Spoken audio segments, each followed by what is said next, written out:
ধীর, তোমার জ্ঞান ফিরে এসেছে। জানো, তোমাকে এই অবস্থায় দেখে আমার কতটা কষ্ট হচ্ছিল। মা, আমার মাথাটা খুব ব্যথা করছে। আর আমার এখানে আঘাত কি করে লাগলো? মা, আমি এখানে কি করে? ধীর, এখন এত কিছু ভাবতে হবে না, বিশ্রাম করো। মা, ও কোথায়? চন্দ্রকান্তা? আমি বললাম তো ধীর, বিশ্রাম করো। না মা, আমার কিছু ঠিক মনে হচ্ছে না। মনে হচ্ছে যেন কিছু ভুল করেছি আমি। হ্যাঁ,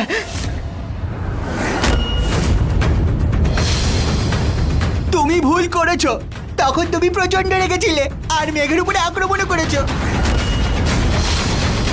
আর চন্দ্রকান্তাকে তুমি পাগলের মতো খুঁজছিলে।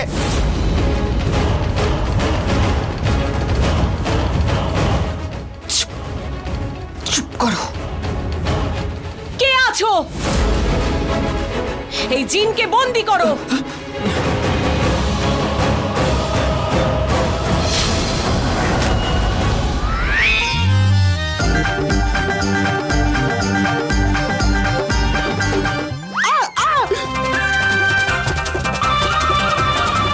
ধীর,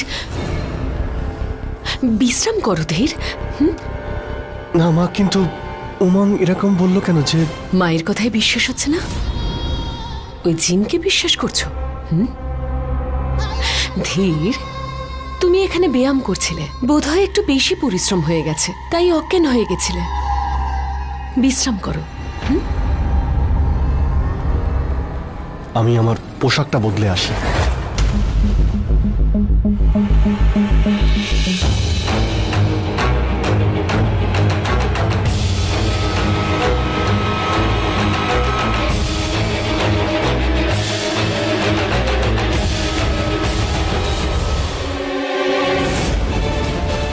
তুকতাকের প্রভাব তো কমে আসছে। ধীর কিছু বুঝে ফেলার আগে আমাকেই কিছু করতে হবে। বৌদি, সবার প্রথমে তোমায় ধন্যবাদ দিতে চাই। যদি তুমি আজকে ধীর আর আমার মাঝে না আসতে তাহলে জানি না কি হতো। বৌদি বলে যখন ডেকেছো তখন আর ধন্যবাদ দিও না। আমি শুধু ধীরকে এই কাজটা করার থেকে আটকাচ্ছিলাম, যেন ও পরে আফসোস না করে। কিন্তু জানি না ধীর কেন এটা করলো। ও তো এমন করে না, ওকে আমি ছোট থেকে চিনি। আমার মনে হচ্ছে ওর উপরে কেউ তুকতাক করেছে।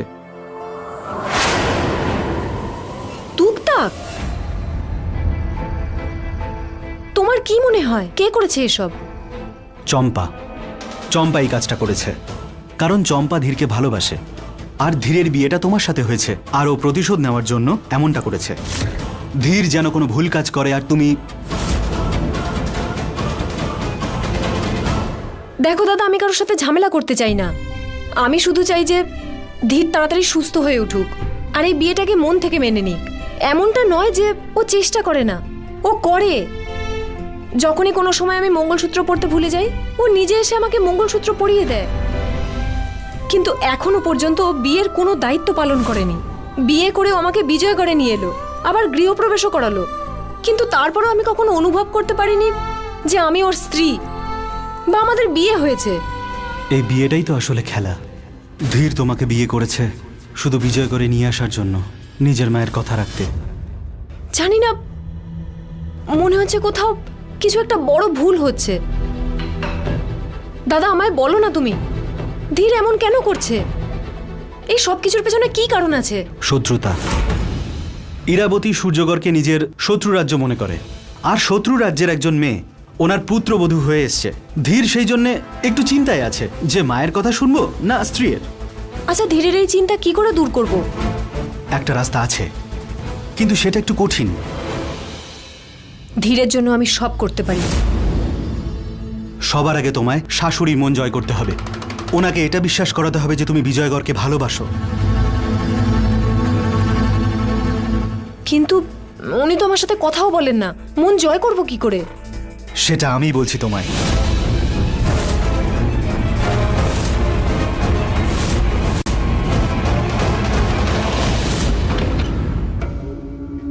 মা, উমাং কেন বলছিল চন্দ্রকান্তাকে আমি নাকি পাগলের মতো খুঁজছিলাম?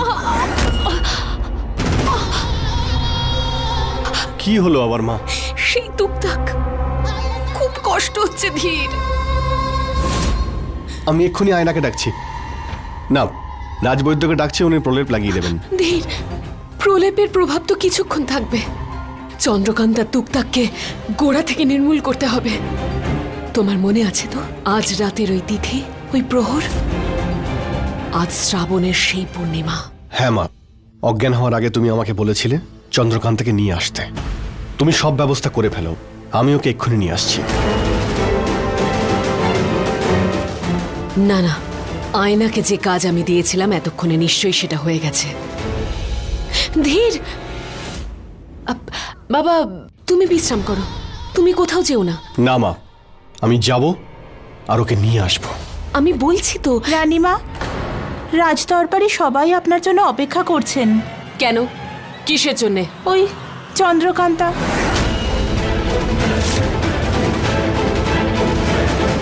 মনে হয় কাজটা হয়ে গেছে।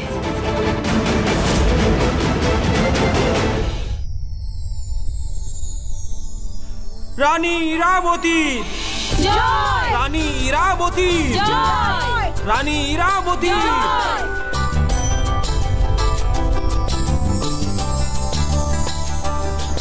রানী ইরাবতী, রানী ইরাবতী, রানী ইরাবতী।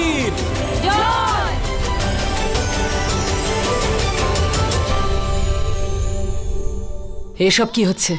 মহারানী ইরাবতী, আমাকে একজন বলল যে আজকের রাত খুবই গুরুত্বপূর্ণ। আজকে শ্রাবণ পূর্ণিমার রাত। 21 বছর আগে আজকের দিনেই এই পূর্ণিমার রাতে এই মহলে শঙ্খধ্বনি হয়েছিল, যার শব্দ আজও এই মহলে শুনতে পাওয়া যায়। আর এই দিনেই আপনি বিজয়গড়ের রানী হয়েছিলেন, আপনাকে মুকুট পরানো হয়েছিল। রানী হয়ে 21 বছর পূর্তি উপলক্ষে আপনাকে অভিনন্দন। পূর্ণিমার রাত আপনার জন্য শুভ হোক, পূর্ণিমার চাঁদও আপনার জন্য শুভ হোক। রানীমা, নিজের সিংহাসন গ্রহণ করুন।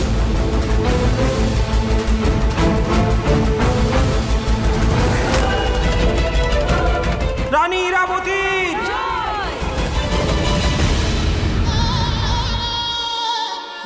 আসুন, আজকের এমন একটা সুন্দর মুহূর্তে আমরা সবাই মিলে আনন্দে মেতে উঠি।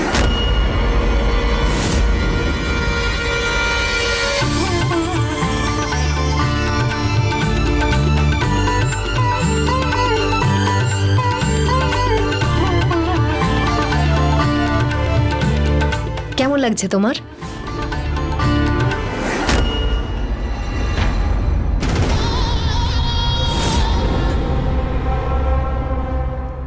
চুপ করে আছো কেন? কোনো খামতি রয়ে গেছে?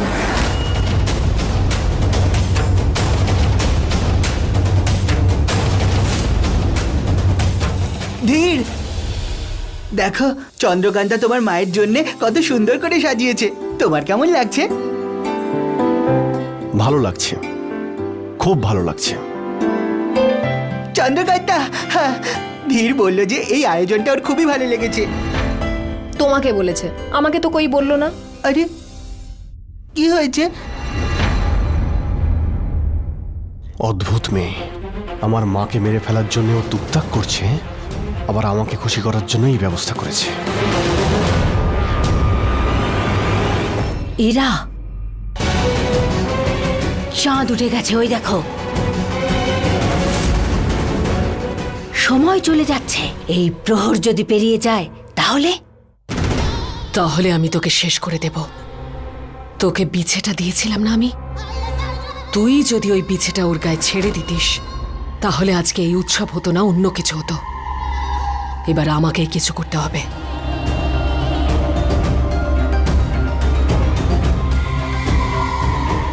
ধীরকে বলতে হবে এই মেয়েটাকে উৎসব থেকে অনেক দূরে নিয়ে যেতে। আজ যতক্ষণ না আমি সেই মায়াবী অস্ত্র পাচ্ছি, আজকের এই রাত শেষ হবে না, এই চাঁদও ডুববে না। আরে চন্দ্রকান্তা, আরে উমং, কোথায় যাচ্ছ? উৎসবে আনন্দ করো। দেখো চন্দ্রকান্তা কত সুন্দর করে সাজিয়েছে। ওর জন্য প্রার্থনা করো যে ও এত পরিশ্রম করেছে রানী ইরাবতীকে খুশি করার জন্য, তাতে যেন ও সফল হয় আস্তে আস্তে।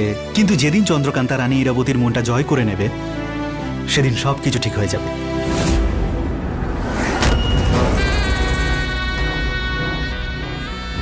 আচ্ছা, তার মানে এই উৎসব রানীমার মন জেতার জন্য আয়োজন করা হয়েছে। আর রানীমার মন জেতা মানে ধীরের মন জয় করা, ওর কাছাকাছি আসা। না,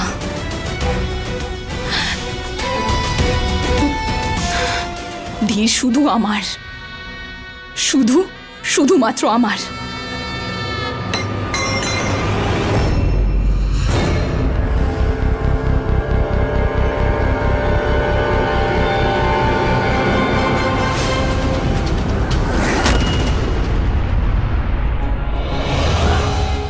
ধীরের কাছে যাতে ও না যেতে পারে, ওকে আটকানোর একটাই উপায় আছে।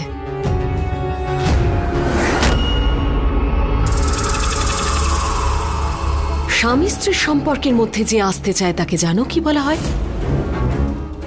মিছরি ছুরি।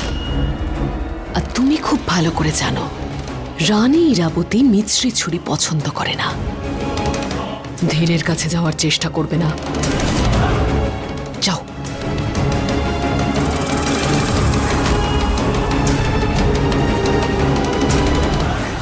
এই মেয়েটা এত সহজে তো রানীমার মন জিততে পারবে না। রানীমার মনে তো অন্য কিছুই চলছে। দেখলে ধীর, এই মেয়েটা কতটা চালাক। ও জানতো যে আজ রাতে আমি ওর তুকতাক নষ্ট করে দেব, তাই আজ রাতে এই উৎসব রেখেছে। ও চায় যে আজকের এই রাত এই সময় পেরিয়ে যাক, যাতে ওর তুকতাক নষ্ট না হয়। টুকটাক নষ্ট হবেই। তাহলে তোমাকে ওকে এখান থেকে নিয়ে যেতে হবে, এমন ভাবে নিয়ে যেতে হবে যাতে কেউ জানতে না পারে। কিন্তু তাড়াতাড়ি করো ধীর, চাঁদ উঠে গেছে।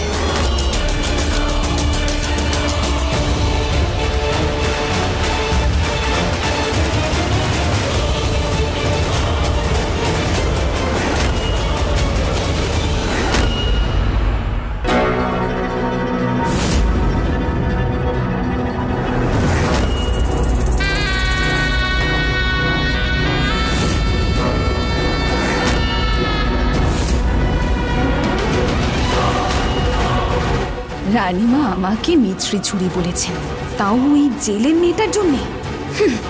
আজ এই মিছরি ছুরি তার আসল রূপ দেখাবে। চম্পার দিব্যি।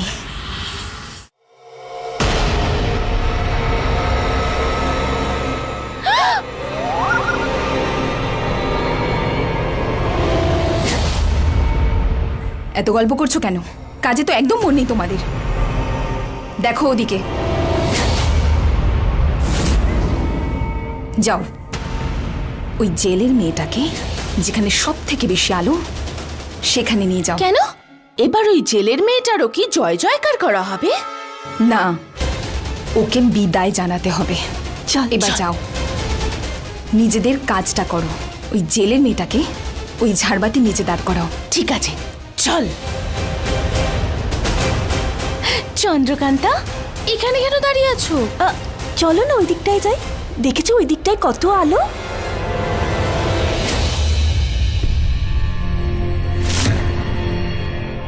সতর্ক থেকো, যখনই তুমি বিছেটা ছেড়ে দেবে চন্দ্রকান্তা অজ্ঞান হয়ে যাবে।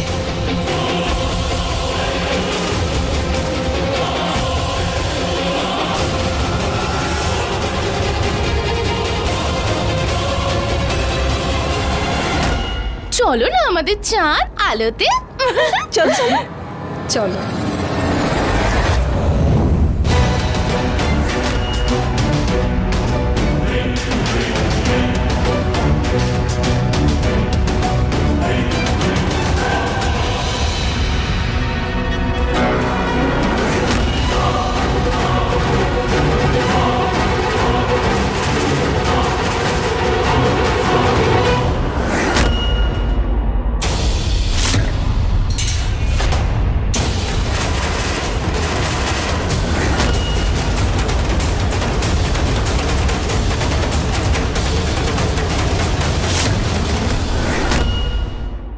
দাসীদেরও এখনই আসতে হলো। চবক মেরে ছল ছাড়িয়ে নেব আমি। রানীমা, এদিকে আসুন না।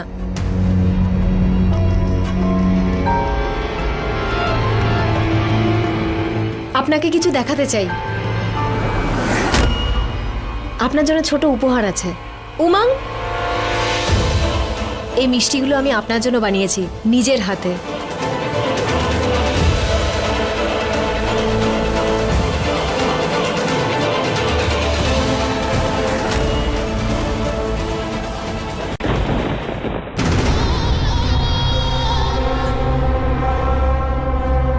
আমার বৌমা আমাকে উপহার দিয়েছে, আমার জন্য এত বড় উৎসব রেখেছে।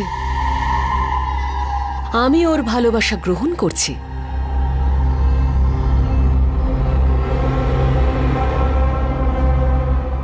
ওর ভালোবাসার দিব্যি প্রত্যেক বছর ওর কাছ থেকে এই উপহার আমি নেব।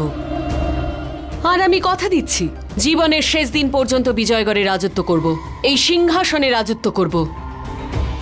আমার বৌমা আজকে ভীষণ আদর করে আমাকে সিংহাসনে বসিয়েছে। এই সিংহাসনের দিব্যি জীবনের শেষ দিন পর্যন্ত বিজয়গড়ে রাজত্ব করব। আমার বৌমার ইচ্ছে আমি বিজয়গড়ের রানী হয়ে থাকি, আর ওর সব ইচ্ছে আমি পূর্ণ করব। তার জন্য আমি সবকিছু করতে রাজি।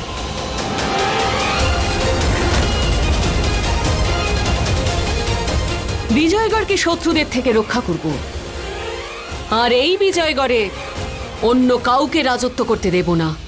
বিজয়গড়ের জয় হোক। রানী ইরাবতীর জয়, রানী ইরাবতীর জয়, রানী ইরাবতীর জয়। রানীমা সরে যান। ধীর, ধীর, তুমি ঠিক আছো তো? আমি ঠিক আছি, কিন্তু তোমার এখানে লাগলো কি করে? আরে এসব ছাড়ো, তোমার সঙ্গে কিছু কথা আছে।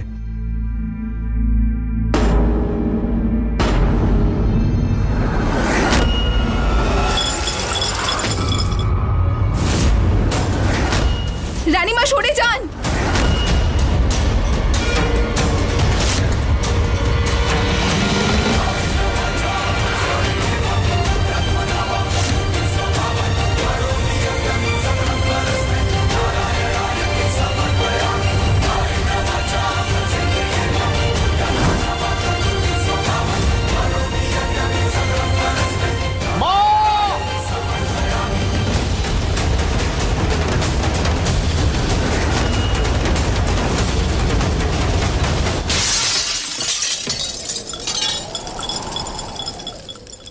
মা, চন্দ্রকান্তা!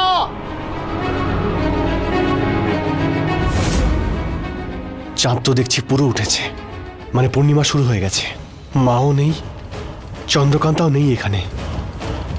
তার মানে হলো মা চন্দ্রকান্তাকে এখান থেকে নিয়ে গেছে।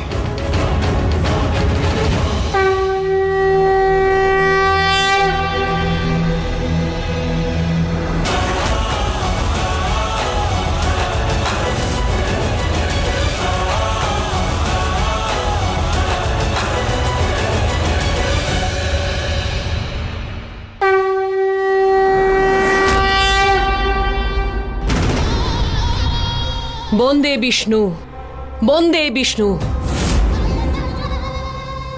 আজ আমার মনে হচ্ছে চন্দ্রকান্তা এখানে এসেছে আপনার ইচ্ছাতেই। তার জন্য আপনাকে প্রণাম জানাই।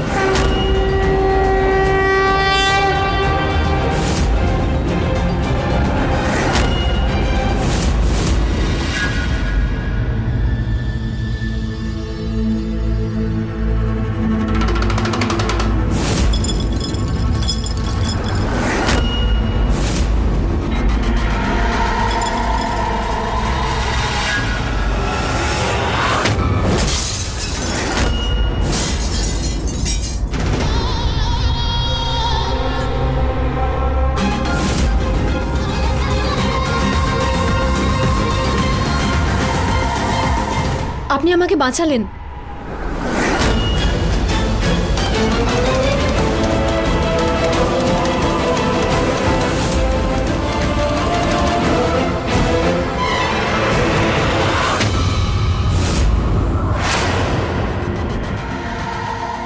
নে ঘাটের মোড়া, ভগবান তো নিজের কাজ করেছেন, এবার তুই তোর কাজ কর। কাজটা আমাকে নয়, তোমাকে করতে হবে।